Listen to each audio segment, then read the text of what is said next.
بسم اللہ الرحمن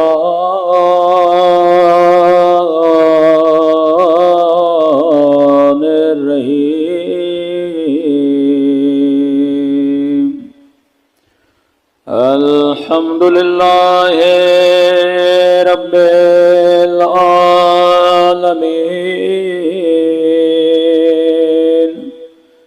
الحمد للہ کما هو أهله الصلاة والسلام على سيد المرسلين وخاتم النبيين أبي القاسم محمد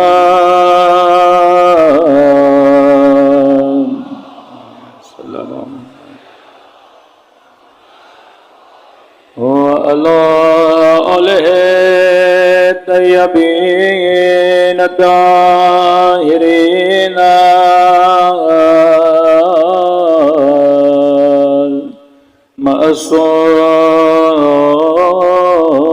معصومین۔ سب مل کے حجت خدا کی سلامتی کی دعا۔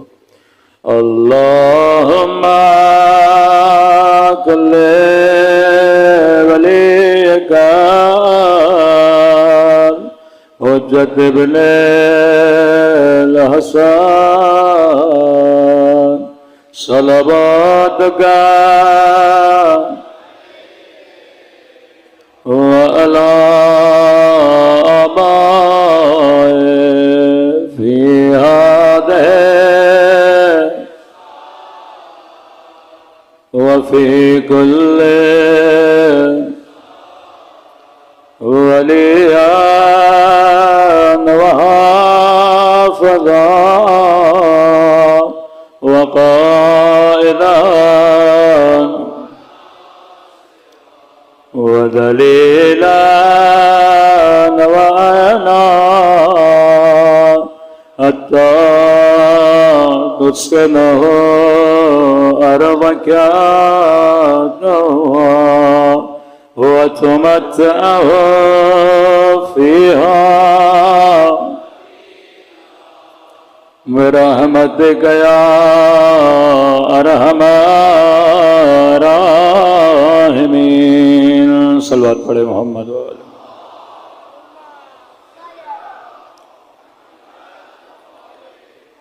بسم اللہ الرحمن الرحیم۔ رب اشرح لی صدری ویسر لی امری واحلل عقدۃ من لسانی یفقہوا قولی۔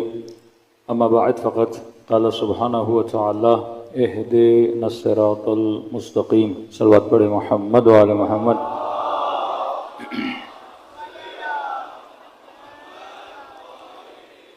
دعا ہے پروردگار عالم ہم سب کی عبادتوں کو اپنی بارگاہ میں قبول فرمائے، اور جس مقصد ہدایت کو لے کر ان مجالس میں آتے ہیں خدا ان مقاصد میں بھی ہم سب کو کامیابیاں کامرانیاں نصیب فرما دے۔ مسلسل دا سیکریٹ نیٹ ورک آف اہل البیت علیہ الصلاۃ والسلام پہ گفتگو ہو رہی ہے کہ اہل بیت کا وہ نیٹ ورک جس میں کچھ ہدایتیں علنی، کچھ معاملات اہل بیت کے چھپے ہوئے، جس کے نتیجے میں آج عالم اسلام میں اہل بیت کے اتنے چاہنے والے موجود ہیں کہ آپ اتنا لمبا سفر کر کے کبھی گلگت بلتستان کی طرف جاتے ہیں، ان پہاڑوں کے بیچ میں آپ کو اہل بیت کے چاہنے والے نظر آتے ہیں۔ کبھی لمبا سفر کر کے سیریا سے ہوتے ہوئے آپ لبنان جاتے ہیں، اور جنوب لبنان میں آپ کو اہل بیت کے چاہنے والے ملتے ہیں۔ یہ آذربائیجان، لبنان، عراق، یمن، مصر، یہاں تک کہ ترکی، یہاں پر اہل بیت کے چاہنے والے بسا کرتے تھے۔ کئی حکومتوں میں مارا گیا، ہجرتیں کرائی گئیں کہ صرف عثمانیہ حکومت میں 7 لاکھ کے قریب شیعوں کو قتل کر دیا گیا، تکلیفیں آئیں، سب کچھ ہوا، لیکن ایک شیعہ بھی اگر کسی جگہ پہ گیا اس نے اس مکتب کو بڑھاوا دیا کہ کسی گاؤں میں اگر 100 لوگ تھے، آپ نے 10 سال بعد دیکھا وہ ہزاروں میں بدل گئے، یعنی کبھی بھی آپ کو اپنی مجالس میں کمی نظر نہیں آئی بلکہ آپ کو بڑھتی ہوئی نظر آئی۔ کئی لوگ اسی مجمع میں ایسے ہوں گے جو جدی پشتی شیعہ نہیں ہیں، یعنی بتائیں گے کہ ہمارے والد شیعہ ہوئے، کئی تو ابھی ملتے ہیں کہ مولانا ہم فلاں مسئلے کی وجہ سے، فلاں بیان کی وجہ سے کیا ہو گئے، مکتب اہل بیت میں آ گئے۔ اس نیٹ ورک کا سب سے بڑا کمال کیا ہے کہ لوگ اس کے اندر اتنی جلدی جذب کیسے ہوتے ہیں۔ مطلب آپ کسی غیر مسلم کو بٹھاؤ، 4 باتیں مکتب اہل بیت کی سناؤ، 4 باتیں کسی اور مکتب کی سناؤ، تو یہاں پہ جذابیت زیادہ نظر آتی ہے۔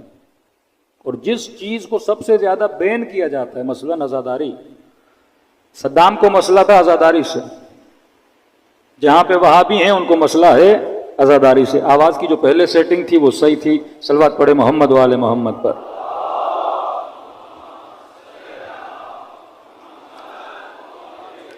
میری گزارش ہوگی لاؤڈ والے صاحب سے، یہ بار بار چھیڑ خانی نہیں کریں، شروع میں جو سیٹنگ تھی اسی کو رکھیں، بارے دیگر صلوات پڑھے محمد والے محمد۔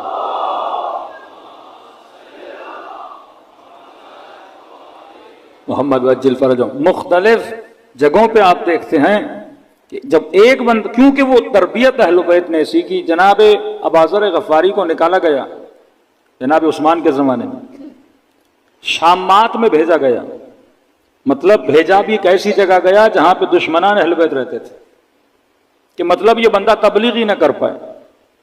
ایک انسان اسلامی معاشرے میں رہے اور تبلیغ کرے اور آپ اس کو نکال کے کسی کفرستان میں بھیج دیں، کوئی وہاں نہ کوئی اللہ ہے، نہ کوئی اللہ کی بات سنے گا، نہ کوئی روزے کے لیے سنے گا۔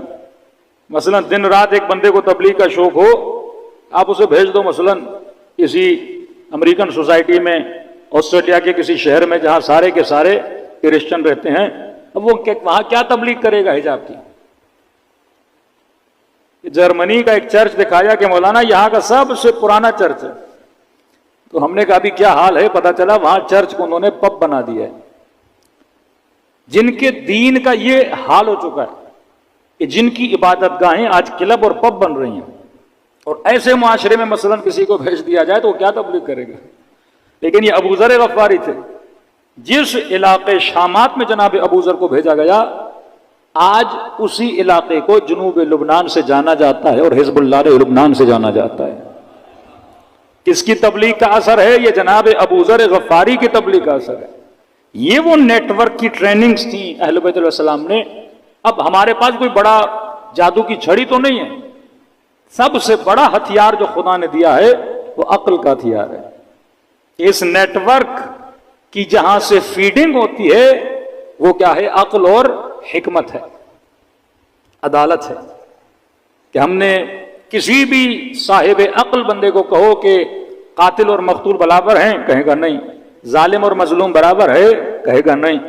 میں نے آج نیو رضویہ میں یہ جملہ کہا کہ میں نے کہا کہ آج ہمارے 8 سال کا بچہ بھی کنفیوز نہیں ہے محبت اور نفرت میں۔ کسی بھی مجمع سے شیعہ بچے کو اٹھا اور پوچھو کہ یزید پہ لعنت ہونی چاہیے کہ نہیں، وہ یقین سے اور عقل سے دلیل دے کر کہے گا کہ یزید لعنتی ہے۔ اور کل کسی بندے کا انٹرویو سن رہا تھا اور اس کا اپنا بندہ جو اہل سنت ہے وہ اسے کہہ رہا ہے کہ آپ یزید پہ لعنت بھیجو، کہہ رہا نہیں یزید نے امام علی مقام مولا حسین کے اس میں ظلم تو کیا ہے لیکن ہم لعنت نہیں بھیجتے۔ یعنی اتنا پڑھ لکھ کر بھی ان کا مفتی آج کنفیوز ہے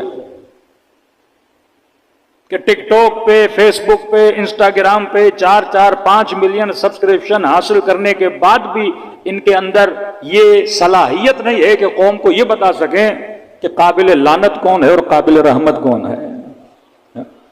یہ کنفیوژن اس امت میں پایا جاتا ہے کہ جہاں پہ صحیح اور غلط کی تمیز ان کا مولوی نہیں بتا سکتا کہ رائٹ کیا ہے اور رونگ کیا ہے۔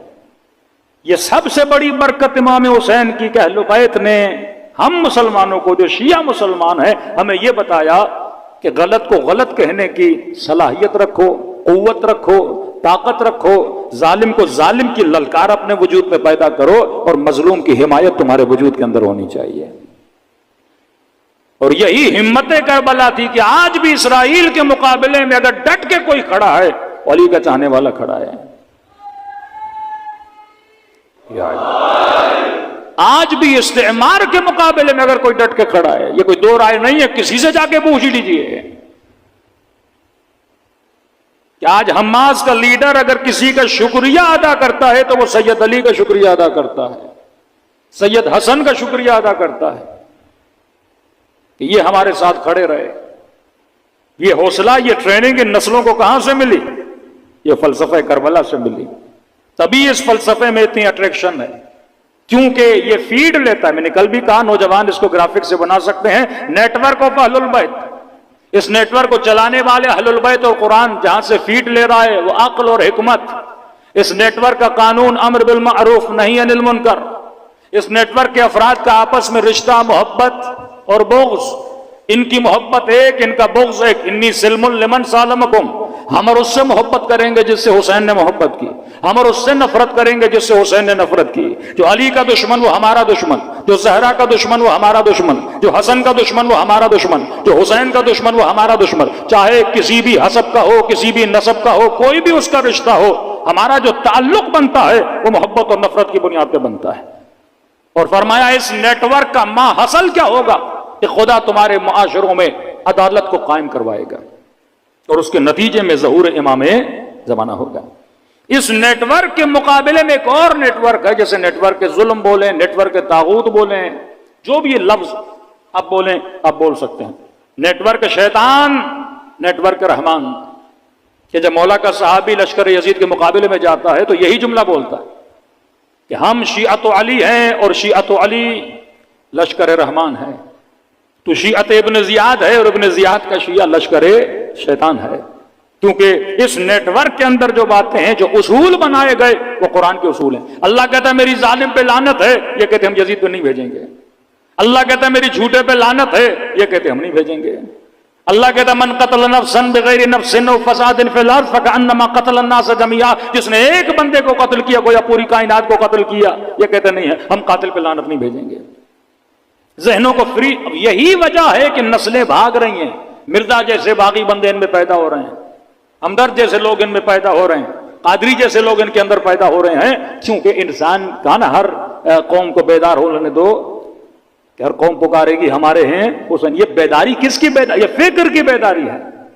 آپ کب تک فکروں کو زنجیر لگا کے بیٹھ کے رہو گے؟ بالآخر یہ سوشل میڈیا کا زمانہ ہے، لیکن تھوڑا سا میں آپ کو پیچھے لے جاؤں، کیا کیا امام زین العابدین نے اور کیا کیا دشمن اہل بیت علیہ الصلوۃ والسلام نے؟ صلوات پڑھیں محمد وآل محمد پر۔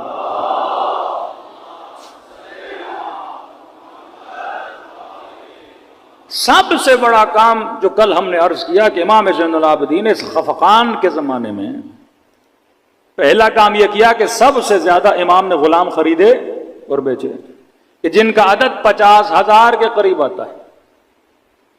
ایک تو امام نے اس غلامی والے اصول کو اس معاشرے میں توڑا کہ رسول خدا کو یہ پسند نہیں تھا کہ عرب میں انسان کو خریدا اور بیچا جائے۔ انہوں نے مفتی بٹھائے، مولوی بٹھائے، قوانین بنائے تاکہ یہ بزنس چلتا رہے۔ امام نے اس بزنس کو ختم کیا، کیونکہ عمر کے زمانے کے بعد سب سے زیادہ فتوحات اسلامی ہوئی۔ پھر 20 سال معاویہ کا زمانہ، جب فتوحات اسلامی ہوئی تو روم سے غلام، ایران سے غلام، مصر سے غلام، بھرمار تھی غلاموں کی۔ کیا آپ سنتے ہیں جس نے قتل کیا خلیفہ ثانی کو وہ بھی مثلاً ایک ایرانی تھا، وہ بھی غلام تھا، کسی صحابی کا غلام تھا۔ اور یہ غلام جب اس معاشرے میں آتے تھے ایسا نہیں کہ ان پڑھ ہوتے تھے۔ خود فیروز جس نے جناب عمر پہ وار کیا یہ انجینئر تھا، یعنی جب اس معاشرے سے آتے تھے یہ پڑھے لکھے لوگ تھے، لیکن یہاں ان کو جھاڑو دلواتے تھے، یہاں ان سے کام کرواتے تھے، تو غلاموں میں ایک احساس کمتری پیدا ہوتا تھا۔ امام نے سب سے پہلے ان نئے آنے والے مسلمانوں کو خریدا۔ کہ آپ پھر دیکھتے ہیں 7ویں امام کے زمانے میں ایک بندہ اہواز سے آ رہا ہے، 11ویں امام کے زمانے میں ایک بندہ قم سے آ رہا ہے، کہ وہ ہمارے معصومین قم تک نہیں گئے، ہمارے معصومین اہواز تک نہیں گئے، لیکن ایک شیعہ اہواز سے آ رہا ہے، ایک شیعہ قم سے آ رہا ہے، دور دراز علاقوں میں، کیونکہ یہ غلام وہیں سے آئے تھے، امام خریدتے تھے، بندہ غلام تھا، آج میرا غلام ہے، میں نے فلاں کو بیچا، فلاں اس نے بیچا، ان کی پوری زندگی غلامی میں گزر جاتی تھی۔ ایک تو امام نے غلامی کے کانسیپٹ کو، اس معاشرے کی لعنت کو ختم کرنے کے لیے 50,000 کے قریب، جب غلام کہتے تھے علی ابن الحسین آپ کو غلام کی ضرورت نہیں، آپ پھر بھی خرید رہے ہو، مولا کہتے تھے میں خرید نہیں رہا، میں اس کو آزاد کرنے کے لیے اپنے پاس لا رہا ہوں۔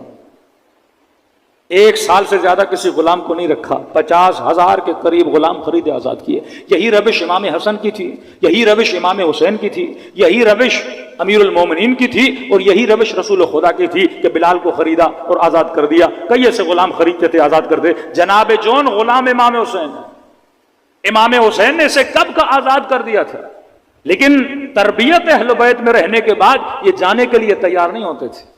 آپ بارہا سنتے ہو کہ اسی غلام نے کل واقعہ سنایا کہ دعا کی کہ پروردگارہ زندگی تب تک پسند تھی جب تک زین العابدین کے پاس تھا، لیکن اب زندگی نہیں پسند۔ اس فقیر کا آپ واقعہ سنتے ہو کہ جب کہتا ہے 3 دن گزر گئے، میرا دوست مجھے کھانے کھلانے کے لیے نہیں آیا۔ پھر امام حسن جاتے ہیں، کہتے ہیں کون سا دوست، کیا اس کا نام جانتے تھے؟ کہتا نہیں، ڈیلی آتا تھا، نام پوچھتا تھا کہ آپ کا نام کیا ہے، کہتا تھا نام جان کے کیا کرو گے، تو میرا دوست ہے، میں تیرا دوست ہوں، کھانا کھلاتا تھا، کبھی میرے سر میں درد ہوتا میرا سر دباتا تھا، گھنٹوں گھنٹوں میری باتیں سنتا تھا۔ امام حسن کی آنکھوں میں آنسو آ گئے کہ آج کے بعد وہ دوست نہیں آئے گا۔ کہنے لگا ایسی باتیں کیوں کر رہے ہو، 3 دن گزر گئے، مجھے دوست کی یاد آئی ہے کہ پتا ہے وہ دوست کون تھا، کہ کون تھا، کہ وہ میرا بابا علی ابن ابی طالب تھا۔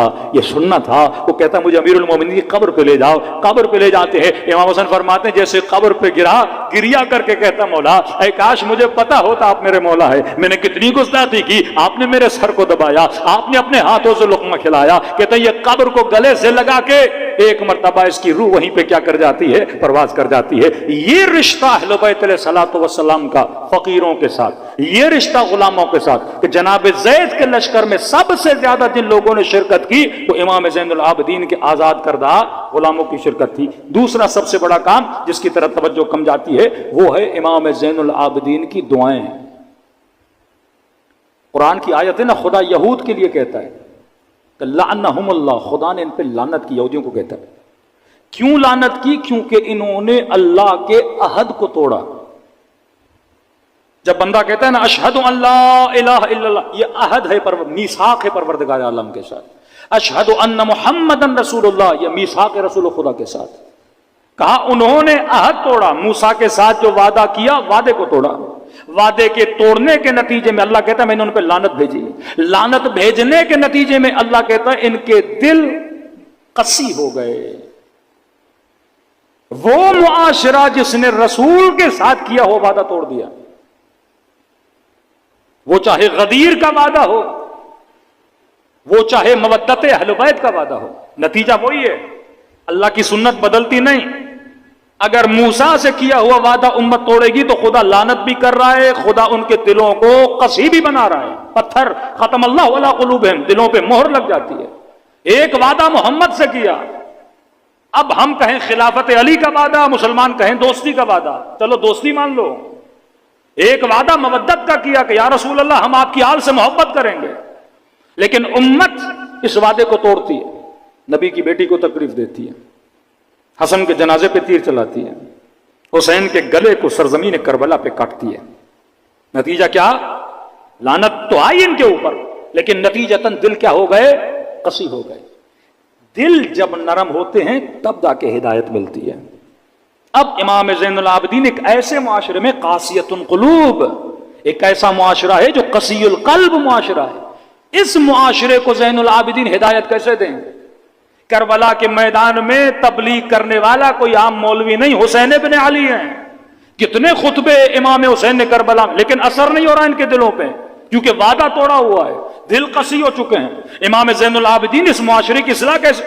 غلاموں کو لا کے اصلاح کر رہے ہیں، کیونکہ یہ غلام ہے، قاسیۃ القلوب نہیں ہے۔ نیا نیا مسلمان ہے، اسے اسلام کا نہیں پتا، اس کی ہدایت تو امام کے لیے آسان ہے کیونکہ دل نرم ہے، زین العابدین کی باتوں کا اس کے دل پہ اثر ہوگا۔ لیکن اہل مدینہ جن کو حسین پکارتے رہے، بلاتے رہے، امام حسین کی مدد کے لیے نہیں گئے۔ اہل مکہ امام حسین کے لیے مدد کے لیے نہیں گئے۔ فرزند رسول حل من ناصرین کی آواز دیتے رہے، مدد کے لیے نہیں گئے۔ دل قسی، اب دل نرم کیسے ہوگا؟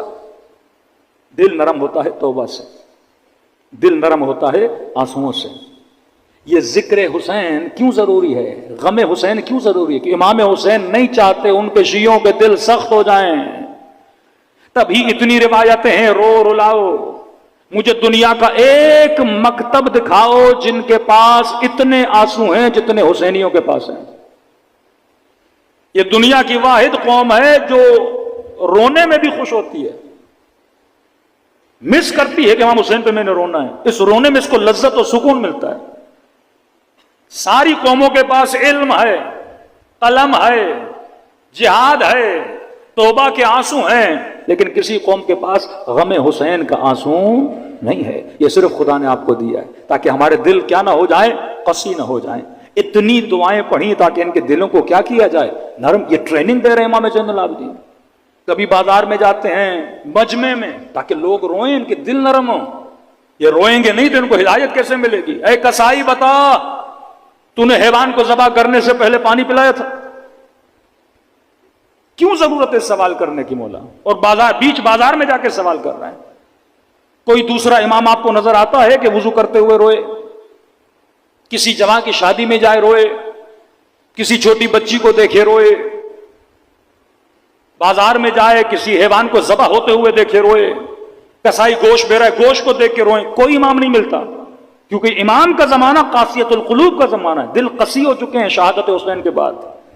یہ لوگ سن رہے ہیں، سمعت بذلک فرضیت بہ، انہوں نے سنا اور قتل حسین پہ راضی ہو گئے۔ جس طرح آج کا معاشرہ بے حس معاشرہ کہ اسے یہ فکر نہیں کہ یزید لانتی ہے کہ نہیں، اس پہ لعنت بھیجنی ہے کہ نہیں، یہ قاسیت القلوب ہے۔ تبھی وہ لوگ جو یزید پہ لعنت نہیں بھیجتے، خدا نے شکلوں پر بھی پھٹکار ڈالی ہوئی ہے ایسے لوگوں کے۔ آپ دیکھیے نا، ہم چھوٹے ہوتے تھے جب پاکستان آئے تو اپنے والد کو کہتے تھے یہ پاکستان میں بعض لوگوں کی شکلیں ایسے کیوں ہوتی ہیں۔ اب میں اس شعبے کا نام نہیں لوں گا، کہیں برا نہ لگ جائے بعض لوگوں کو۔ میں نے کہا ان کی شکل دیکھ کے بندے کو خوف لگتا ہے، کھڑا ہماری حفاظت کریے لیکن لگتا ہے کوئی ڈاکو کھڑا ہے۔ تو کئی اتنی رشوت لیتے ہیں، اتنی رشوت لیتے ہیں، اتنی رشوت لیتے ہیں، خدا شکلوں پہ پھٹکار ڈال دیتا ہے، شکلوں پہ نحوست آ جاتی ہے۔ جو یزید پہ لعنت نہ بھیج سکے، کسائی سے پوچھ رہے ہیں بتا تو نے پانی پلایا کہ نہیں؟ وہ کہتا جی مولا میں نے پلایا۔ کہ بتا تو نے کسی اور حیوان کے سامنے ذبح تو نہیں کیا؟ کہتا نہیں مولا مجھے پتا ہے حیوان کو حیوان کے سامنے ذبح نہیں کیا جاتا۔ بتا جب تم نے چھری چلائی تھی چھری کو تیز کیا تھا کہ نہیں؟ جی مولا مجھے پتا ہے چھری کو تیز کیا جاتا ہے۔ پھر وہیں بیٹھ کے رونے لگتے ہیں، میرے بابا کے گلے پہ چھری چلی تیز نہیں کیا۔ ہاں تو نے حیوان کو پانی پلایا، انہوں نے میرے اصغر کو پانی نہیں پلایا۔ تو نے بکرے کو بکرے کے سامنے ذبح نہیں کیا، انہوں نے بھائی کو بہن کے سامنے ذبح کیا، تاکہ دل نرم ہو جائیں، یہ لوگ روئیں۔ وَابْكُوا كَثِيرًا وَاضْحَكُوا قَلِيلًا، اللہ کہتا ہے زیادہ رویا کرو کم ہنسا کرو۔ دوسرا، انہوں نے آل محمد کو اپنی سلواتوں سے کاٹ دیا تھا، کہ میں نے کل عرض کیا کہ صلح امام حسن اور شہادت امام حسین میں 20 سال کا فاصلہ ہے۔ 20 سال میں کس کی حکومت تھی؟ امیر شام کی حکومت تھی۔ جن لوگوں کو کوفے میں رکھا گیا تھا وہ لوگ تھے جو امیر المومنین کے محب نہیں تھے۔ عمرو عاص کا بیٹا، خالد کا بیٹا، مغیرہ، زیاد ابن ابی، یہ وہ لوگ ہیں جو معصومین سے زیادہ محبت نہیں کرتے تھے، اور امیر المومنین کے جو محب تھے یا ان کو نکالا گیا یا ان کو مارا گیا، کہ محرم کے 2 دن پہلے جناب میثم تمار کو شہید کر دیا جاتا ہے، بس پتہ لگا یہ علی کا چاہنے والا ہے، قتل کر دیا جاتا تھا۔ اب 20 سال کا اتنا لمبا عرصہ، ظاہر ہے اس عوام پر اتنے اثرات اس معاشرے کے پڑے تھے، تو محمد اور آل محمد آتا تو سب سمجھ جاتے نا، آل کو نکال دیا انہوں نے۔ کسی آپ دعائے کمیل پڑھتے ہیں، سلوات اس میں نادر و شادر آخر میں، دعائیں عرفہ پڑھتے ہیں، صلوات نادر و شادر ہے، بہت کم ہے. لیکن آپ مولا زین العابدین کی جتنی دعائیں اٹھائیں، ہر دوسری لائن میں ایک صلوات ہے. کیوں؟ تاکہ اس معاشرے کو محمد کے ساتھ آل محمد سننے کی عادت ہو جائے، تاکہ معاشرے کو پتا چلے کہ آل محمد کی قیمت، آل محمد کا وقار، آل محمد کی عزت کتنی ہے. شہادت امام حسین نے کہ جب بنو عباس نے بنو امیہ کو گرانے کے لیے جو نعرہ بلند کیا تھا وہ بھی یہ تھا، یا لسارات الحسین، کہ ہم امام حسین، ہم رشتہ دار ہیں رسول خدا کے، ہم چچا زاد ہیں اہل بیت علیہ الصلوۃ والسلام کے. مامون جب امام رضا سے ملتا ہے تو رشتہ داری کرتا ہے. خلفاء میں جس خلیفے نے سب سے زیادہ اظہار محبت کیا لوگوں کو دھوکہ دینے کے لیے، مامون تھا. یہاں تک کہ ماحول ایسا بن گیا کہ وہ مدینے سے امام رضا کو اٹھا کے لاتا ہے، اپنا ولی عہد بناتا ہے. مطلب جب میں مر جاؤں تو خلیفہ کون ہے؟ امام رضا ہے، صرف لوگوں کو دھوکہ دینے کے لیے. کبھی امام رضا خراسان نہیں گئے، لیکن نیٹ ورک کتنا مضبوط ہے کہ ہزاروں کی تعداد میں لوگ صرف فرزند رسول کی ایک حدیث کو لکھنے کے لیے ہزاروں کی تعداد میں مجمع آتا ہے. اس قدر عزت و احترام عوام کے اندر آ گیا. حکومت ان کی، پیسہ ان کا، مال ان کا، لیکن یہ تربیت اہل بیت علیہ الصلوۃ والسلام کا اثر تھا کہ لوگوں کے دلوں میں اہل بیت کی محبت پھیل گئی. یہ وہی دعائیں جن دعاؤں میں اثر اتنا تھا کہ زہاد کو اپنی طرف کھینچا، عباد کو اپنی طرف کھینچا. یہ دعائیں لوگ اپنی نماز شبوں میں پڑھا کرتے تھے، اور امام کا لقب ہی پڑھا زین العابدین، سید الساجدین. کبھی سوچا ایک وہ حسین ہے کربلا میں جسے یہ کہا جا رہا ہے کہ یہ اس کا بیٹا ہے جو نماز نہیں پڑھتا. کبھی یہ کہا جا رہا ہے کہ حسین آپ نماز کیوں پڑھ رہی؟ عیاذ باللہ. شامی کہتے رہے یہ تو دین سے خارج ہو چکے ہیں. اور پھر ان کا بیٹا ہے جس کا لقب ہی پڑ جاتا ہے زین العابدین، سید الساجدین. لقب کو دیکھا کرو کس زمانے میں لقب پڑا اور کیوں پڑا. مطلب اس زمانے میں اس لقب کی ضرورت تھی تاکہ امام زین العابدین کے بعد کوئی یہ نہ کہہ سکے کہ اہل بیت علیہ الصلوۃ والسلام عبادت نہیں کرتے تھے یا نماز نہیں پڑھتے تھے. اب تصور تقوی آتا تھا تو امام المتقین یاد آتا تھا، مومن کا نام آتا تھا تو امیر المومنین یاد آتا تھا، سجدے کا تصور آتا تھا تو سید الساجدین یاد آتا تھا، عبادت کا تصور آتا تھا تو زین العابدین یاد آتا تھا، کسی سچائی کا تصور آتا تھا تو صادق آل محمد امام جعفر صادق یاد آتا تھا. صلوات پڑھے محمد و آل محمد.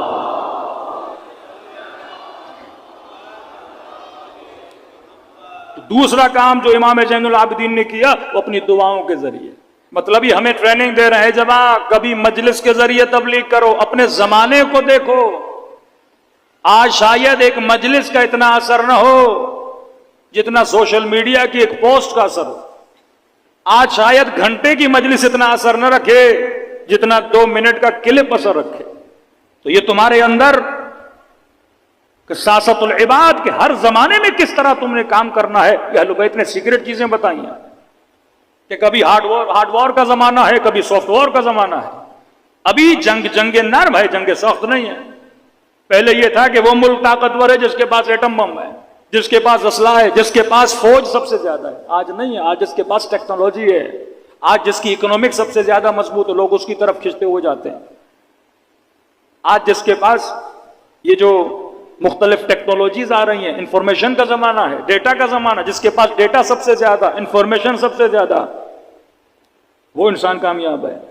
آج دشمن کے ساتھ لڑنا چاہتے ہو، یہ سوشل میڈیا کا زمانہ. امام کبھی صلح کر کے بے نقاب کر رہے ہیں، کبھی دعائیں پڑھ کے تبلیغ کر رہے ہیں، کبھی غلام خرید کے تبلیغ کر رہے ہیں. آج کے جوان کو سوچنا چاہیے، کوئی آئی ٹی میں ہے، کوئی انجینئر ہے، کوئی سائنس میں ہے، کوئی فزکس میں ہے، میں کس طرح امام زمانہ کی خدمت کر سکتا ہوں. ایک خاتون سوچے میں ٹیچر ہوں کالج میں پڑھانے جاتی ہوں، کہیں پہ جاب کرتی ہوں، میں کس طرح جناب زہرا کی خدمت کروں. میں سسٹم آف امام زمانہ کا فرد کیسے بن سکتا ہوں. اگر مجھے اس نیٹ ورک کا فرد بننا ہے تو میں نے صرف پیغام احیو امرنا، معصوم فرماتے ہمارے امر کو زندہ کرو، ہمارے فرمان کو زندہ کرو. تو جتنا آپ فرمان اہل بیت کو زندہ کریں گے اتنا یہ نیٹ ورک کیا ہوگا، زندگی اس نیٹ ورک کو ملے گی، اور جتنا یہ مضبوط ہوگا اتنی جلدی امام زمانہ کا ظہور بھی ہوگا. اب تھوڑی دیر کے لیے آپ شام کے ماحول کو سمجھیے، پھر آپ کو پتا چلے گا کہ اہل بیت کا مقابلہ اور سامنا کن لوگوں کے ساتھ. شام آزاد ہوا عمر کے زمانے میں، خلیفہ ثانی. شام کا سب سے پہلا والی یزید ابن ابی سفیان، معاویہ کا بھائی.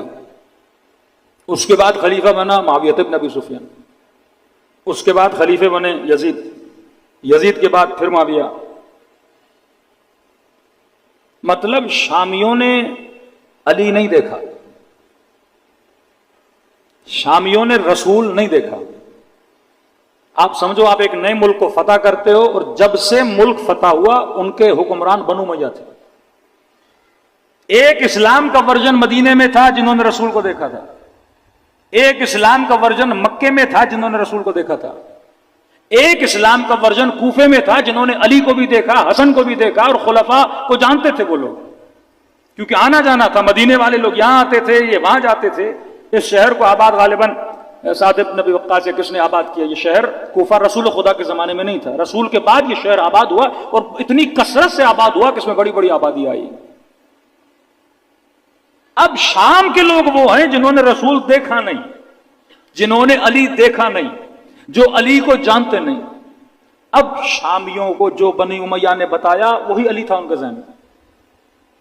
مطلب ایک شامی اگر یہ کہہ رہا ہے کہ علی ابن ابی طالب کی شہادت مسجد میں ہوئی ہے، اور تعجباً پوچھ رہا ہے کہ کیا علی بھی نماز پڑھتے تھے، وہ لٹرلی یہ بلیو کرتا تھا کہ علی نماز نہیں پڑھتا. اس کی ذہن سازی ایسی کی گئی تھی. شامی کا قصور نہیں ہے کہ میں نے پرسوں کی مجلس میں کہا، جب وزیرستان کے بعض لوگوں کو یہ بتایا جائے کہ شیعوں کے کان بڑے ہوتے ہیں اور ان کی دم ہوتی ہے، وہ یہی سمجھے گا کیونکہ اس نے کبھی شیعہ دیکھا ہی نہیں. تبھی علماء کہتے ہیں جلوس نکال تاکہ یہ دیکھیں کہ دمیں بھی نہیں ہیں، تاکہ یہ دیکھ سکیں کہ شیعہ کیسا ہوتا ہے. کہ مولانا ایک گاؤں ہے، 2 گھر شیعوں کے ہیں، کیا ضرورت ہے جلوس نکالنے کی؟ 50 گھر غیر شیعوں کے ہیں.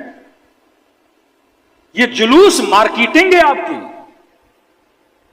کہ جو اپنے بچے کو حسین کا نام نہیں سنانا چاہتا، ہم روڈ پہ نکل کے اس کے بچے کو حسین کا نام بھی سنائیں اور یہ بھی بتائیں کہ یزید کون تھا. یہ سینس اہل بیت نے تب دیا جب مارکیٹنگ، جب میڈیا کی کوئی وقت ہی نہیں تھی. یا آپ سمجھتے ہیں آپ کا مکتب صرف مجلسوں سے بڑا؟ نہیں، جلوسوں سے بڑا. کئی لوگ جلوسوں کی وجہ سے آئے، نام حسین سنا، محبت حسین دیکھی، آپ کی سبیلیں، آپ کا نظر، آپ کا نیاز. الناس عبید الاحسان، انسان احسان کا بندہ ہے. جو حسین کا نیاز کھائے گا وہ کبھی حسین کی نمک حرامی نہیں کرے گا. جب کیوں کا شربت نہ پیو، نیاز نہ کھاؤ، مجلسوں میں نہ جاؤ. ابھی تو میں ٹک ٹاک والے مفتی صاحب کو سن رہا تھا، اب پہلے کافر بولا، مجلسوں میں نہ جاؤ، اب یہ نہج آئی ہے، کہتے ہیں بھائی بحث نہیں کرو شیعوں سے، بس بولو آپ جو کر رہے ہو صحیح ہو، ہم جو کر رہے ہیں. اب یہ نوبت آئی ہے. ان کو پتا ہے بحث کریں گے جواب تو ہے ہی نہیں، کیونکہ اتنے سوال ان کے اپنوں نے کھڑے کر دیے. اب کہتے ہیں جو ملے اسے بولو بھائی آپ ماتم کر رہے ہو، کرو جو کرتے ہو کرو، ہمیں کیوں بولتے ہو؟ ہم اپنی جگہ خوش، تم اپنی جگہ خوش. اے کاش یہ تم 20 سال پہلے بولتے ہیں نا، تم اپنی جگہ خوش، ہم اپنی جگہ خوش. 40 سال پہلے بولتے ہیں نا، پہلے پتھر مارے، پھر گولیاں ماری، پھر بموں سے مارا کہ یہ مجلس نہ کرے. اب یہ نوبت آئی، ان کے بچے سوال کر رہے ہیں، کیونکہ یہ مکتب یہ ٹریننگ کیوں دی؟ جلوس کا مطلب کیا ہے؟ تاکہ گلی گلی جاؤ، نام حسین جو نہیں بھی سننا چاہتا اس کے کان میں حسین کا نام ٹکرائے. نوحے چلاؤ تاکہ ان کو پتا چلے امام حسین کی کوئی بیٹی تھی، ظلم ہوا، کوئی نبی کی نواسی تھی جس کی چادر چھینی گئی، کچھ اہل بیت تھے جن کو بازاروں میں لے جایا گیا. پھر ان کے ذہنوں میں سوال پیدا ہو، وہ کون تھا جو دربار میں لے کر گیا؟ وہ کون تھا جس نے یہ حکم دیا کہ نبی کے نواسے کا گلا کاٹا جائے؟ جب کون تک آئیں گے آپ کا آدھا مسئلہ حل ہو جائے گا. صلوات پڑھے محمد والے محمد پر.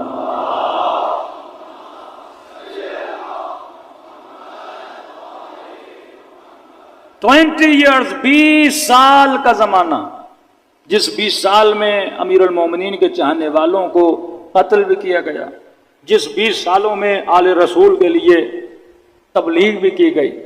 اب جو مضبوط ترین حاکم بنو امیہ میں معاویہ کے بعد اگر کوئی حاکم آیا ہے وہ عبد الملک مروان ہے، جو مقتدر ترین حاکم گزرا ہے. اگر خلفائے اسلامی میں دیکھیں سب سے طاقتور حاکم، یہ بہت تیز تھا، یہ بہت ہوشیار تھا. اب جو جعل حدیث کا ٹاپک ہے اس پہ میں کل آؤں گا، کیونکہ تقریباً 8-9 حدیثیں میں نے پڑھنی ہے تاکہ آپ کو پتہ لگے کہ کس طرح اسلامی معاشرے کو تباہ و برباد کر دی. آج بھی وہ حدیثیں ان کی کتابوں میں موجود ہیں. آج بھی اگر یزید کے دفاع میں اگر کوئی حدیث لائی جاتی ہے، بخاری سے وہ حدیثیں لائی جاتی ہیں کہ میں نے اس دن پڑھی تھی کہ رسول خدا فرماتے اگر کوئی ایسا بندہ حاکم بن جائے ولو حبشین، اگر حبشی کالا بھی ہو، فاسق و فاجر بھی ہو، تم مسلمانوں کو حق نہیں اس کے خلاف قیام کرو، اور اگر کوئی حاکم کے خلاف قیام کرتا ہے اور جماعت مسلمین سے نکل جاتا ہے، فرمایا وہ سیدھا منہ کہاں جائے گا؟ جہنم کے اندر جائے گا۔ اور چالاکیاں جعل حدیث اتنی کی، اور حدیث کا راوی کس کو بنایا؟ ابو ذر غفاری۔ حدیث کا راوی کس کو بنایا؟ ابن عباس۔ یہ دونوں امیر المومنین کے نزدیک ہیں۔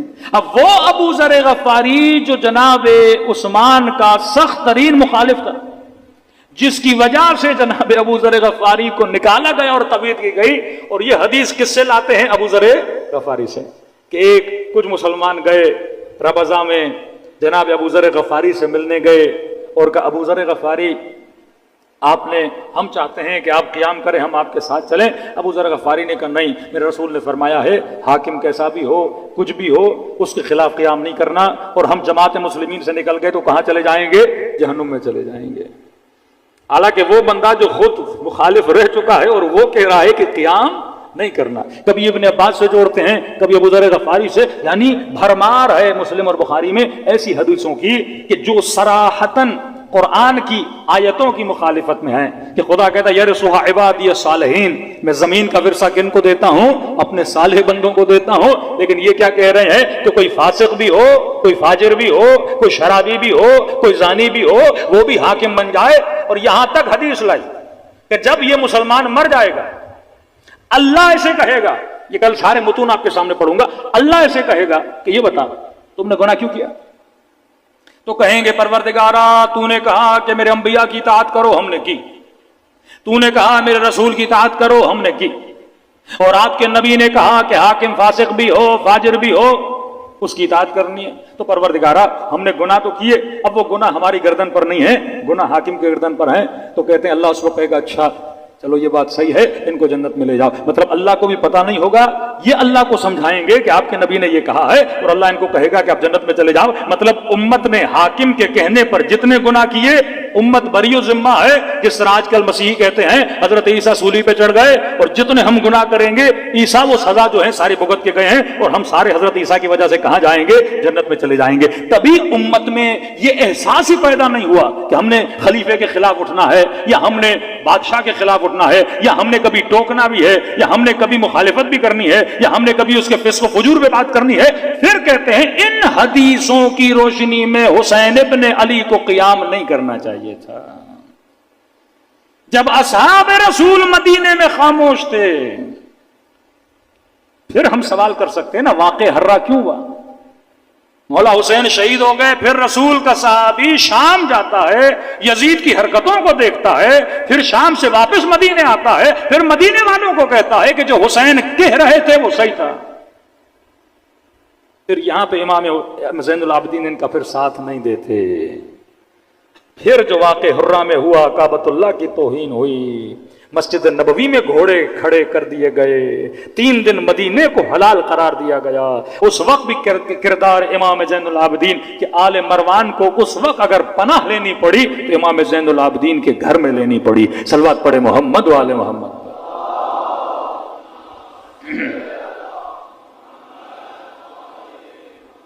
اب عبد الملک مروان مضبوط ترین حاکم کہ ان کی حکومت میں اسلامی جغرافیائی حدود چین کے بارڈر تک جا چکی تھی۔ انہوں نے بہت کام کیے ان حکومتوں میں، اپنا درہم دینار کے سکے انہوں نے چھپوائے۔ یہ اصطلاح مسلم یہ عبد الملک مروان نے بنائی، یعنی پہلے مسلمان ایک دوسرے کو مسلمان نہیں کہتے تھے، کہتے تھے مومن ہے یا مہاجر ہے۔ انہوں نے یہ نام دلایا مسلمانوں کو کہ جب مخاطب ہوں تو کیا کہو، یہ مسلمین ہیں۔ دوسرا، انہوں نے عوام کے اندر جذبات دیکھے بنو امیہ کے خلاف، تو انہوں نے اپنے ہی رشتہ داروں سے اظہار برات کیا، کیونکہ یہ چچا زاد تھے امیر شام کے، ان سے اظہار برات کیا۔ پہلی حکومتوں میں جتنی حدیثیں بنی تھیں اکثر راوی شامی تھے، اور اتنی جعل حدیث کی گئی۔ انہوں نے ایک نیا کام کیا، انہوں نے کہا اب کیونکہ واقعاً شام کے لوگ ہماری باتوں پر اب دھیان نہیں دے رہے، کیونکہ شامی مسلمان نہیں تھے، ان کو مسلمان بنایا، عدالت کا نعرہ لگا کے وہ قتل کر رہے ہیں، اسلام میں قتل نہیں ہے، اسلام میں عدالت ہے، اسلام میں حکمت ہے۔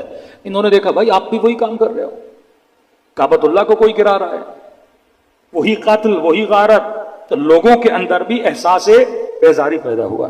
تو انہوں نے بنو امیہ سے اظہار ابزار کیا، اور کچھ راویان حدیث کو جو مدینے کے تھے ان کو شام بلایا کہ اب ممبر پر کوئی ایسا بندہ نہیں بیٹھے گا جو شامی ہو۔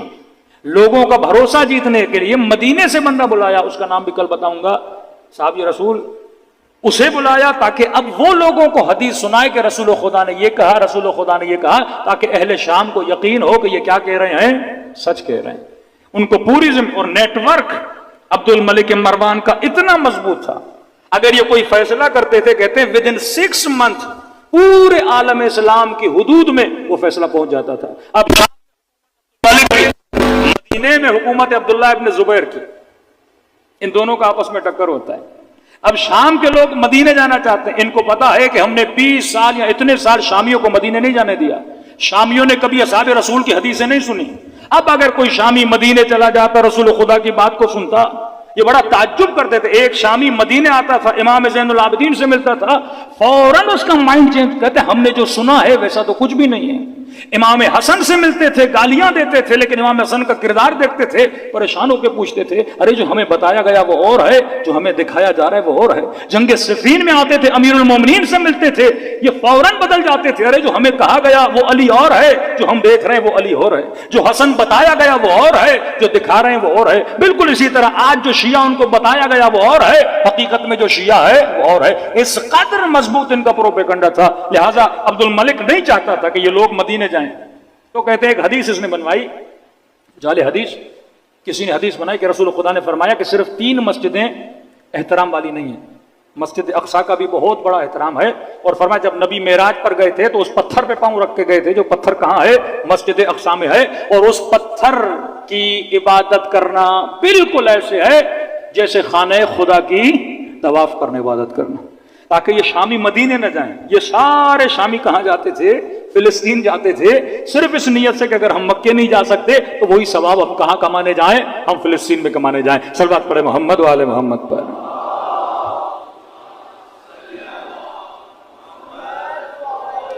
صرف ایک مثال دو، یہ زمانہ تھا اشاعرہ کا اور دوران جبریہ، آپ کے 5ویں اور 6ٹھے امام نے کتنا کام کیا۔ کہتے ہیں جب یہ خلیفہ بنا، اس نے جو خطبہ دیا، اس نے اپنے زمانے میں امر بالمعروف پر پابندی لگائی۔ پہلا خطبہ دیا کہ اے لوگو، تم دوسروں کو تقوی کی دعوت دیتے ہو اور تمہارے اندر خود تقوی نہیں ہے، تو لہذا تمہیں کسی اور کو تقوی کی دعوت دینے کی ضرورت بھی نہیں ہے۔ اور کہا آج کے بعد اگر کوئی مجھے کہے گا نا کہ متقی بن جا، میں سب سے پہلے اس کا گلا کاٹوں گا۔ اب امت جانتی ہے کہ یہ بندہ کیسا ہے۔ جب حملہ کیا حجاج کے ہاتھوں مدینے پر، امام زین العابدین نے کہا تھا عبداللہ ابن زبیر کا گلا ایسے کاٹے جائے گا جیسے بکرے کا گلا کاٹا جاتا ہے۔ عبداللہ ابن زبیر کو ذبح کر دیا گیا، اس کی حکومت مدینے پر بھی آ گئی۔ منجنیقوں سے حجاج ابن یوسف کے ہاتھوں سے کعبۃ اللہ کو زخمی کیا، حجر اسود اس واقعے میں ٹوٹا۔ یہ وہ زمانہ تھا جب انہوں نے حملہ، اب لوگ دیکھتے تھے کیسا بندہ ہے۔ اپنے زمانوں میں انہوں نے امر بالمعروف کو منع کر دیا، کیونکہ امام حسین کے قیام کے محرکات کو آپ دیکھیں گے، پہلی بنیاد ہے لِآمِرَ بِالْمَعْرُوفِ وَأَنْهَى عَنِ الْمُنْكَرِ۔ میں حسین کیسے دیکھوں؟ کوئی شرابی رسول خدا کے ممبر پر بیٹھا ہے، کوئی فاسق و فاجر رسول خدا کے ممبر پر بیٹھا ہے، پہلی پابندی لگائی کہ قطعاً کبھی بھی کوئی بندہ امر بالمعروف اور نہی عن المنکر نہیں کرے گا۔ دوسرا، پورے عالم اسلام میں ایک قرآن کی قرات کو عام کیا۔ اس کی نیت یہ تھی کہ جتنے بھی اسلامی ممالک ہیں وہاں پہ صرف ایک ورژن چلے، جس طرح آج ہمارے کوئی حنفی ہے، کوئی شافعی ہے، کوئی کیا نہیں، کہ پورے عالم اسلام میں ایک ورژن کو عام کیا جائے، اور ایک ورژن کو عام کر دیا گیا، منع حدیث کر دی گئی۔ وہی حدیثیں جو حکومت سے آتی تھی وہ لوگوں کو سنائی جاتی تھی، کسی بندے کو اجازت نہیں تھی کہ وہ بندہ کیا کرے، کسی حاکم پہ تبلیغ کرے۔ اب حاکم تو بن گیا، عوام کے اندر مباحث شروع ہو گئے۔ انہوں نے کہا الملک لمن غلب، یہ ایک اصول بنایا انہوں نے کہ حکومت اس کی ہوگی رسول خدا نے فرمایا حکومت اس کی ہوگی جو حکومت پر غالب آ جائے. اب حدیث کی لوگوں نے سمجھے مان لی. مسجدوں میں جب لوگ بیٹھتے تھے تو آپس میں بحث کرتے تھے, یہ کیسے ممکن ہے اگر کوئی فاسق آ کر قبضہ کر لے تو کیا ہم نے اس کی اطاعت کرنی ہے؟ تو پھر انہوں نے دلیلیں دینا شروع کر دی. دلیل کیا کی؟ کہا کہ قرآن کی آیت ہے کوئی ایسا درخت کا پتا بھی نہیں ہے جو گرے اور اللہ کو پتہ نہ ہو. ایسا ہے کہ نہیں؟ سب نے کہا ہے. کہ یہ بتاؤ کہ مثلا یہ ٹشو کا ڈبہ یہاں ہے, اللہ کو علم ہے کہ نہیں؟ کا علم ہے. کہ جب خدا کو علم ہے مطلب خدا روک نہیں رہا, اور خدا روک نہیں رہا تو مطلب یہ کام کس کی مرضی سے ہو رہا ہے؟ اللہ کی مرضی سے ہو رہا ہے. ہم کون ہوتے ہیں اللہ کی مرضی کے بیچ میں آنے والے؟ اگر عبد الملک آج بادشاہ ہے, اللہ کو پتا تھا کہ نہیں؟ کا پتا تھا. اللہ کو پتا تھا مطلب اللہ راضی ہے کہ نہیں؟ کہ اللہ راضی ہے. کہ جب اللہ راضی ہے ہم کون ہوتے ہیں قیام کرنے والے؟ اللہ خود روک لیتا. یہ فرقہ اشاعرہ کہ کائنات میں جو کچھ بھی ہو رہا ہے ہم مجبور ہیں, یہ واقعاً ان کے مفتی آج یہی دلیلیں دیتے ہیں. کیا خدا چاہتا تو یزید کو روکتا؟ اللہ نے نہیں روکا. اللہ چاہتا حسین کو بچاتا؟ اللہ نے نہیں بچایا. لہٰذا اللہ راضی تھا, ہم کون ہوتے اللہ کی رضایت میں آنے والے؟ وہی جملہ کہ اللہ کی مرضی کسی نیک کو چاہے جہنم میں بھیج دے, وہ کسی بدکار کو چاہے جنت میں بھیج دے. ہم کچھ بھی نہیں ہوتے اللہ کے سامنے بات کرنے والے, اور ملک اس کا ہے جو غالب آ گیا. یہ سوچ کیوں بنی؟ کیونکہ برادران اہل سنت کے پاس خلیفے بنانے کا کوئی میکنزم نہیں ہے. پہلا خلیفہ بنا جناب ابو بکر. ثقیفہ میں جھگڑا ہوا, جناب سعد زخمی ہوئے, کچھ بوجھ بھی کر کے انہوں نے خلیفہ بنایا, ایک امت کا حصہ بنا. کچھ لوگ مخالف بھی تھے, جس میں جنگ چلی, جنگیں جن کو جناب مالک ابن نویرہ جن کو مرتد بولا گیا, کچھ ایسے تھے جو ارتداد میں چلے کہ خلیفے کی مخالفت کرے. اب آپ کہتے ہو پاکستانی وزیر اعظم کیسے بنے؟ ایک میکنزم ہے کہ ایم پی ایم این اے ہوں گے اور وہ ووٹ دیں گے, اور جو پارٹی اکثریت میں آئے گی وزیر بنائے گے. اب یہ ہے کہ امت کے پاس خلیفے بنانے کا میکنزم کیا ہے؟ شیعوں کے پاس تو ہے کہ خلیفہ کہاں سے تعین ہوتا ہے؟ اللہ کی طرف سے ہوتا ہے. پہلے خلیفے کو ثقیفہ میں بنایا امت نے, سمجھو کچھ امت کے اکابر جمع ہوئے, پہلے خلیفے بن گئے. اب دوسرے خلیفے بھی اسی میکنزم میں بنتے, لیکن نہیں, دوسرے خلیفے کو پہلے نے بنایا. یعنی جناب عمر کو کس نے چنا؟ جناب ابوبکر نے. میکنزم چینج ہو گیا, دوسرا میکنزم پچھلا خلیفہ اگلے خلیفے کو بنائے گا. تیسرے خلیفے کو پھر پچھلے نے نہیں بنایا, انہوں نے شورا بنا دی. 6 لوگوں کی شورا بنائی کا یہ چنیں گے کہ امت کا خلیفہ کون ہوگا. چوتھے خلیفے امیر المومنین, میکنزم ٹوٹل چینج ہو گیا, ڈیموکریسی آ گئی, امت کی اکثریت امیر المومنین کے دروازے پہ آ گئی, پہلے آپ کو خلیفہ بننا ہے. 5ویں خلیفے معاویہ ابن ابی سفیان, وہ تلوار کے زور پہ خلیفہ بنے. مطلب نہ امت بیچ میں, نہ پچھلے نے اوکے بولا, نہ ڈیموکریسی آئی, 5 ایسے بنے. اب 6 7 پہ چلے جائیں ان کا معاملہ, مطلب امت کے پاس کوئی میکنزم تھا ہی نہیں. تو انہوں نے کہا ہم کوئی میکنزم تو دینا. میکنزم کیا بنایا؟ الملک لمن غلب, حکومت اسی کی ہوگی جو غلبہ کر لے. 99 میں نواز شریف ماشاءاللہ لگا, حکومت کس کی؟ مشرف کی. جو غلبہ پا جائے, مطلب جس کی لاٹھی اس کی بھینس والے قانون پہ چلنے لگے. لیکن اہل بیت نے کہا اس طرح قانون نہیں چلتا, حکومت الہی نمائندے کا انتخاب کون کرتا ہے؟ پروردگار عالم کرتا ہے. اب اس حاکم نے خود کو بچانے کے لیے جعلی حدیثیں بنائی. حاکم فاسق بھی ہو, حاکم فاجر بھی ہو, امت کو حق نہیں قیام کرنے کے لیے. میں آپ کو ایک لیٹر انٹرنیٹ پہ موجود ہے. اچانک سعودی عرب میں سیکولرزم بڑھ رہا ہے.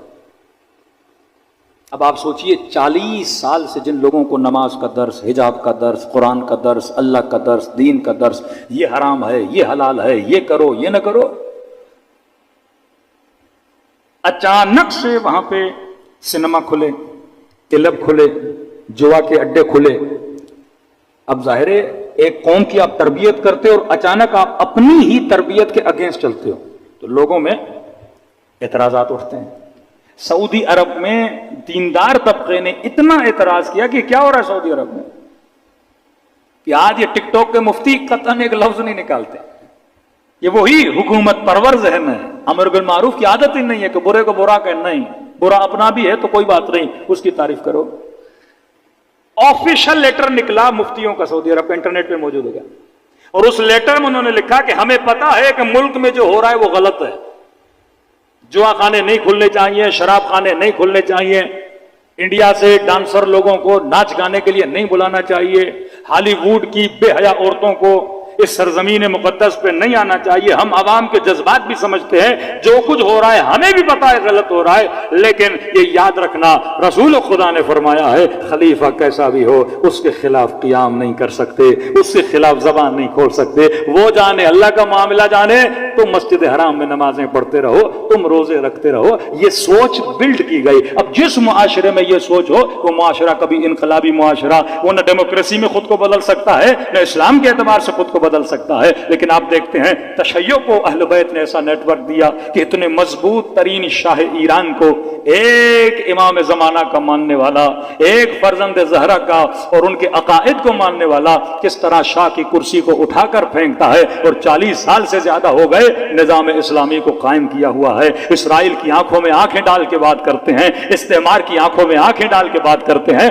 یہ وہ تربیت تھی نیٹ ورک امیر المومنین کی، امام حسین کی نیٹ ورک کی کہ ظالم سے بات کرنے کی جرت پیدا کرو، ملت کے اندر خودداری پیدا کرو۔ جب تک قوموں کے اندر خودداری نہیں، قوموں کے اندر کوئی عزت نہیں۔ کیوں آج پاکستانی کہیں بھی جاتا ہے نہ پاسپورٹ کی عزت ہے نہ اس ملک کے لوگوں کی عزت کی جاتی ہے، کیونکہ خودداری نہیں ہے۔ جن قوموں میں خودداری ہوتی ہے دنیا بھی ان قوموں کی عزت کرتی ہے۔ الحمدللہ آج حسین کے چاہنے والوں کی عزت ہے، الحمدللہ آج جن کی نسبت امیر المومنین سے ہے ان کی عزت کی جاتی ہے۔ تو ہمیشہ کہتا ہوں کل کے مرحب بھی علی سے ڈرتے تھے اور آج کے مرحب بھی سید علی سے ڈر رہے ہیں۔ صلوات پڑھے محمد و آل محمد۔ استعمار اور استعماری طاقتیں کبھی نہیں چاہتے ہیں کہ مسلمانوں کے ذہنوں میں حریت والا مائنڈ سیٹ پیدا ہو، خودداری والا مائنڈ سیٹ۔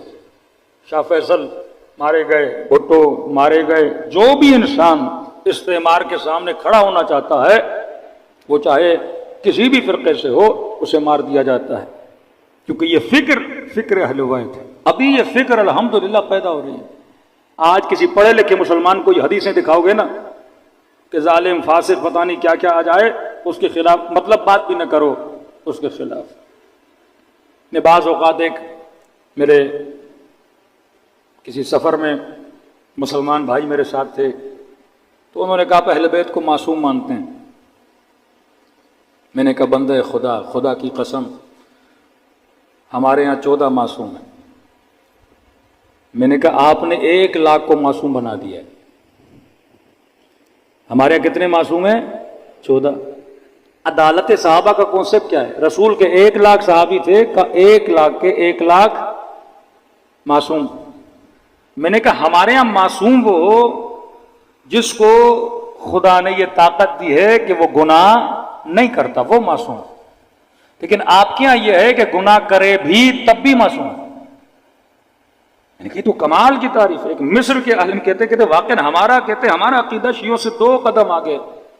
وہ تو کہتے ہیں علی بن ابی طالب معصوم ہے، مطلب علی گناہ نہیں کرتے۔ حسن ابن علی معصوم ہے، حسن گناہ نہیں کرتے۔ کہتے کوئی گناہ ہو تو ہمیں دکھاؤ۔ معصوم کا مطلب ہے اس کو اللہ نے صلاحیت دی، گناہ کرتے نہیں۔ لیکن ہم نے کیا کیا کہ اگر گناہ کرے بھی تب بھی کہا وہ جنت جائے گا، ہمیں سوال کی بھی اجازت نہیں۔ یہ ہے ذہنوں کو قفل لگانے والی بات۔ لیکن آج نسلیں سوال کر رہی ہیں۔ جب انسان کا ذہن بیدار ہو جاتا ہے تو انسان سوال کرتا ہے۔ قرآن نے اصول بنا ان اکرمکم عند اللہ اتقاکم۔ نوح کا بیٹا ہے، گناہ کرے گا، اللہ کہتے ہیں سزا ملے گی۔ آدم کا بیٹا حابیل و قابیل گناہ کرے گا، اللہ کہتا ہے سزا ملے گی۔ یعقوب کے بیٹے یوسف کے بھائی گناہ کریں گے، اللہ کہتا ہے توبہ کرنی پڑے گی۔ جس نے جہاں خطا کی کہا یہ مذہب اختیار ہے، یہاں پہ ہدایت کا راستہ بھی ہے، ضلالت کا راستہ بھی ہے۔ غیر المغضوب علیہم ولا الضالین، فرما صراط مستقیم پہ چلو۔ یہ پیغام پوری امت کے لیے ہے، اور یہ اینک لگا کے رکھو کہ واقعاً حق کیا ہے باطل کیا ہے۔ صلوات پڑھے محمد و آل محمد۔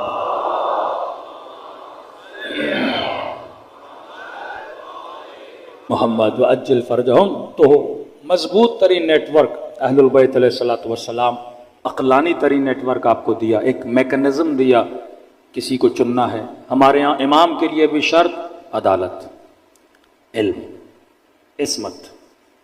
ہمارے یہاں مجتہد کے لیے بھی شرط عدالت، صیانت نفس اور علم. ہمارے یہاں حاکم کے لیے بھی شرط عدالت، علم، صائنا للنفس. امام زمانہ فرماتے ہیں صائنا للنفس، مطلب معصوم نہیں ہے لیکن اختیاری طور پر یہ خود کو معصوم بنا سکتا ہے. صیانت نفس کہتے ہیں ایک جوان گناہ نہ کرنا چاہے اپنے وجود کو روک سکتا ہے. آغا قاضی جیسے آیت اللہ العظمیٰ کشمیری کو آغا محسن الحکیم کہتے تھے کہ اے کشمیری اتنی کرامتیں نہ دکھاؤ کہ لوگ کہیں بہت بڑا دعویٰ نہ آپ کے لیے کر دیں.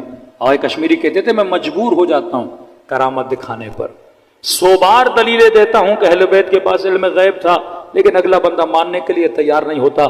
پھر آغا کشمیری کہتے تھے میں تمہیں بتاؤں کل تو کہاں پہ کیا کرنے گیا تھا، جب مجھے تیرے عیبوں کا پتہ ہے کہ کل تو نے کیا کیا یہ علم مجھے ہے تو علی بن ابی طالب کو کتنا علم ہوگا، رسول خدا کو کتنا علم ہوگا. عزیزان محترم، آنسو اس لیے بہائے جاتے ہیں تاکہ انسان کا دل نرم ہو جائے.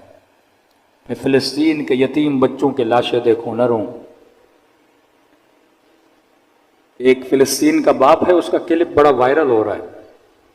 ہمت ہے اس باپ کی کہ ایک طرف اس کا چھوٹا بیٹا، ایک طرف اس کی چھوٹی بیٹی، خود ہی اپنے ہاتھوں سے ان کے ماتھوں سے خون صاف کرتا ہے، کفن میں لپیٹ کے. اس بندے کی آنکھ میں نے آنسو نہیں دیکھے. یہ ہے ہمت الہی، یہ ہے صبر الہی. اور پوری امت تماشائی ہو، 30-33 ہزار لوگ، ابھی تو 37 ہزار تک پہنچ چکے ہیں. اسکولوں پہ بم، ہاسپٹلوں پہ بم، لیکن امت تماشائی دیکھ رہی ہے. کیوں؟ کیونکہ جو امت امام حسین کے خلاف جو ظلم ہوا اس کے خلاف آواز نہ اٹھا سکے، وہ کسی بھی مظلوم کے خلاف آواز اٹھانے کی صلاحیت نہیں پیدا کر سکتی. فرمایا آوازوں کے اٹھنے کے لیے ضروری ہے کہ انسان کے دل نرم ہو جائیں. تبھی کہا جتنا رو سکتے ہو زیادہ رو. اے جوان، شب جمعہ آئے آدھا گھنٹہ گریا کرو. جمعے کا دن آئے دعائے ندبہ، ندبہ کا مطلب گریا، ندبہ امام زمانہ کو یاد کر کے آنسو بہا کرو. این طالب بدم المقتول بکربلا، کہاں ہے حسین کے خون کا بدلہ لینے والا، کہاں ہے جناب سیدہ پہ ظلم کا بدلہ لینے والا. فرمایا آنکھیں جتنی نم ہوں گی دل انسان کا اتنا نرم ہوتا ہے. تبھی فرمایا یا غیاث المستغیثین، اے فریاد کرنے والوں کی آواز پہ لبیک کہنے والے.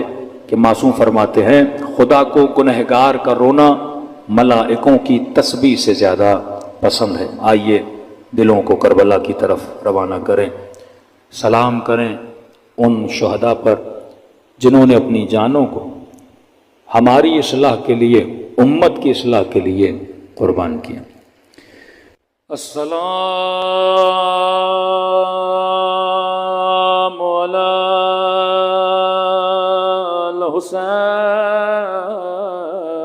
الحسین وعلی علی ابن الحسین وعلی اولاد وعلی اصحاب. سب مل کے السلام علی وعلی علی ابن.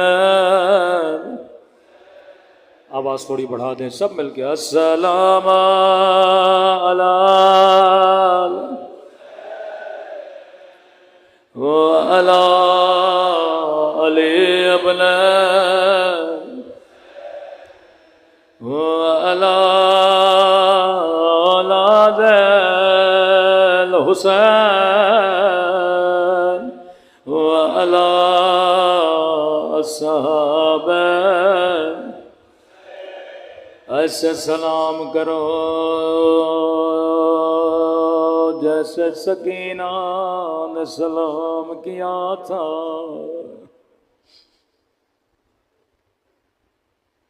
فرمایا شیعو جب جب ٹھنڈا پانی پیو میری سکینہ کو یاد کیا کرو، ایک ایک گھونٹ کے لیے میری بچی کو تماچے مارے گئے۔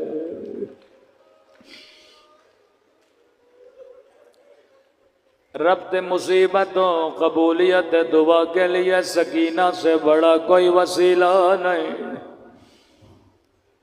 سیدہ فرماتی ہیں شام کے شہر میں آنے سے پہلے ایک مقام تھا حلب، فرماتی ہیں قافلے کو روکا گیا،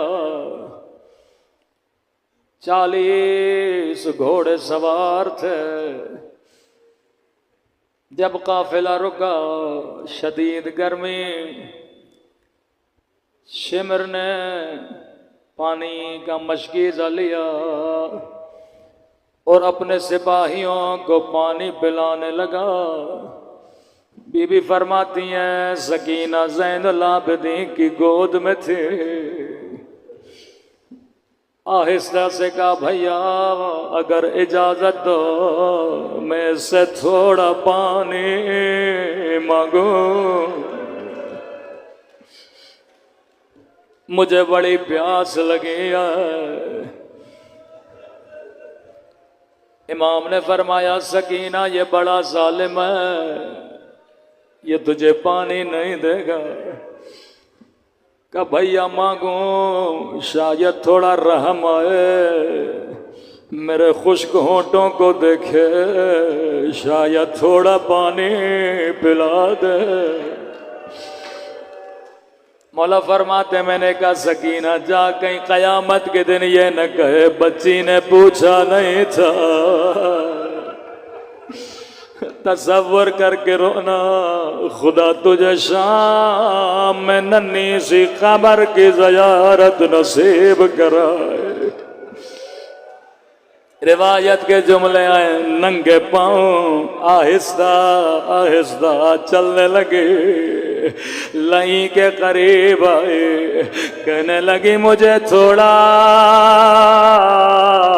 پانی دے دے، مجھے بڑی پیاس لگی ہے۔ خدا کی قسم اگر کہتا سکینہ پانی نہیں دوں گا، بچی دوبارہ پانی نہیں مانگتی، لیکن راوی کہتا ہے لئی نے کوئی جواب نہیں دیا، یہ سپاہیوں کو پانی پلاتا رہا، بچی اس کے پیچھے پیچھے چلتی رہے، شاید اس کے بعد پانی دے گا۔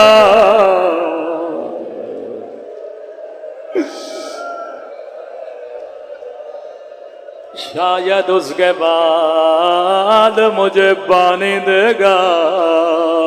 روایت کے جملے بڑے سخت ہیں، راوی کہتا ہے 40 گھوڑے سواروں نے پانی پی لیا، لیکن سکینہ اب تک پیاسی ہے۔ اب لئی نے گھوڑوں کو پانی پلانا شروع کیا، لیکن حسین کی بچی اب تک پیاسی ہے۔ روایت کے جملے آئے، بچی چل چل کے تھک گئے، بچی زمین پہ بیٹھ گئے، چل تو سپاہیوں کو پلا دے، گھوڑوں کو پلا دے، اس کے بعد مجھے تھوڑا پانی دینا۔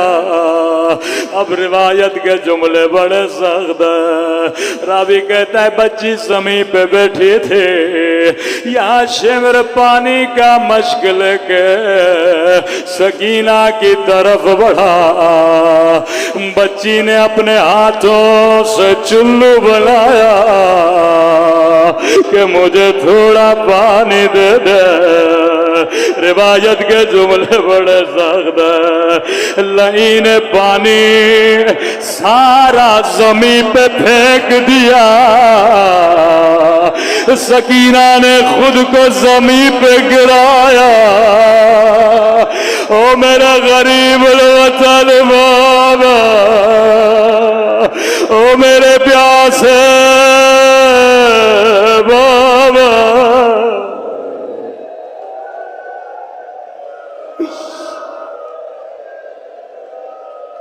وہ ظلم کیا جس کی مثال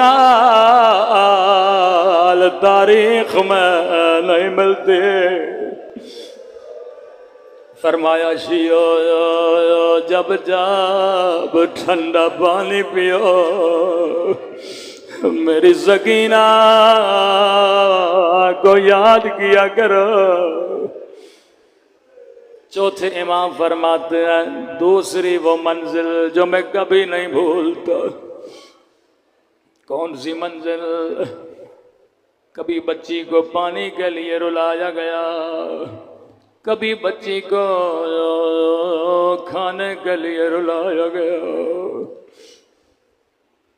کہا دربار شام ہے، ساری بیویاں کھڑی ہیں، یہاں یہ یزید لئیں اپنے تخت پہ آتا ہے.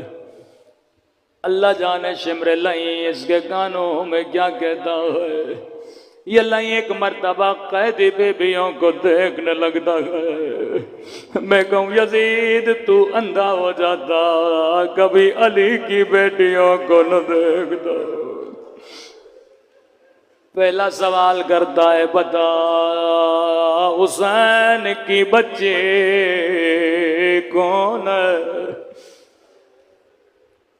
یہ تکلیف دینا چاہتے تھے اہل بیت کو، اذیت دینا چاہتے تھے.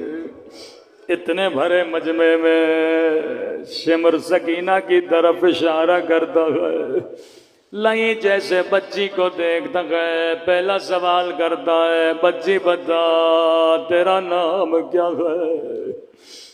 روایت کے جملے بڑے سخت ہیں. جیسے سکینہ سے کہتا ہے بتا تیرا نام کیا ہے، راوی کہتا ہے بچی کے ہونٹ ہلے پر آواز نہیں نکلے.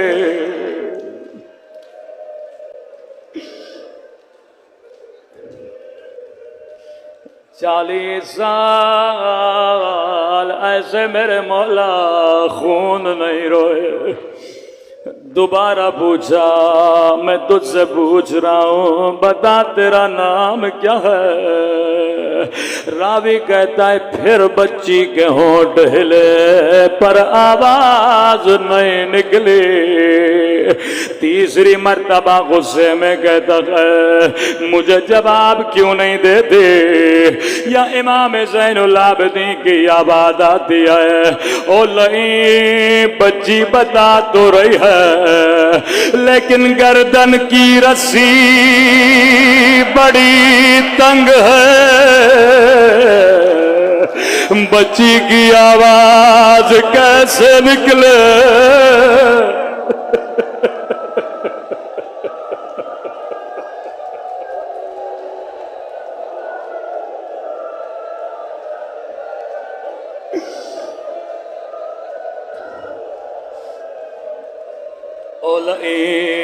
گردن کی رسی بڑی تنگ ہے، بچے کی آواز کیسے نکلے؟ لئی نے حکم دیا رسی کھولی جائے.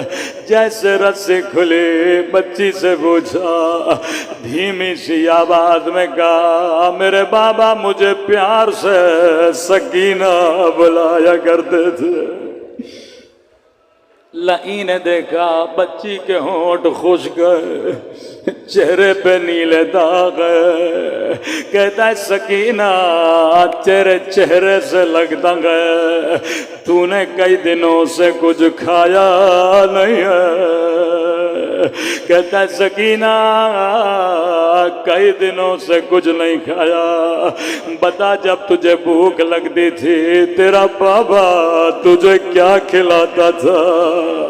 یہ نہیں جانتا تھا بچی بابا سے بڑا پیار کرتی ہے. بڑے پیار سے سکینہ بتاتی ہے جب مجھے بھوک لگتی تھی میرا بابا مجھے گھٹنے پہ بٹھاتا تھا اپنے ہاتھوں سے کھجوریں کھلاتا تھا.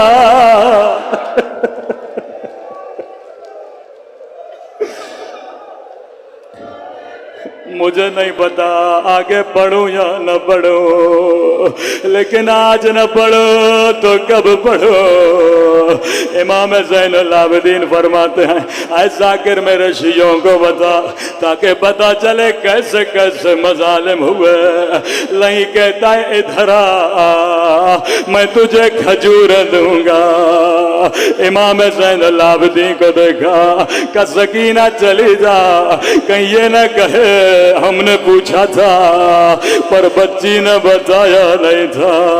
ننھی سی بچی آگے بڑھتی ہے، نہیں حکم دیتا ہے تشت بلایا جائے. میرے چوتھے امام فرماتے ہیں عرب تشت میں کھجوریں رکھا کرتے تھے، تشت پہ کپڑا تھا، لئی نے تشت بچی کو دیا. اللہ یہ منظر کسی بچی کو نہ دکھائے. بچی نے کپڑا ہٹایا، ایک کٹی ہوئی گردن سر کو سینے سے لگایا. او میرا غریب بابا، او میرے پیاسے بابا، بابا تیرے گردن کی رگیں کس نے کاٹی؟ بابا شمر نے مجھے تماچے مارے.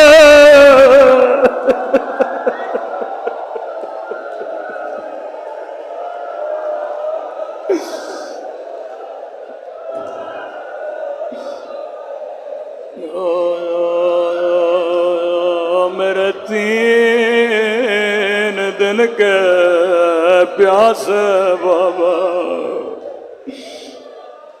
اے خدا تجھے سکینہ کی یتیمی کا واسطہ ہمارے مولا امام زمانہ کا ظہور فرما دے. فلسطین کے یتیم بچوں کی مدد فرما.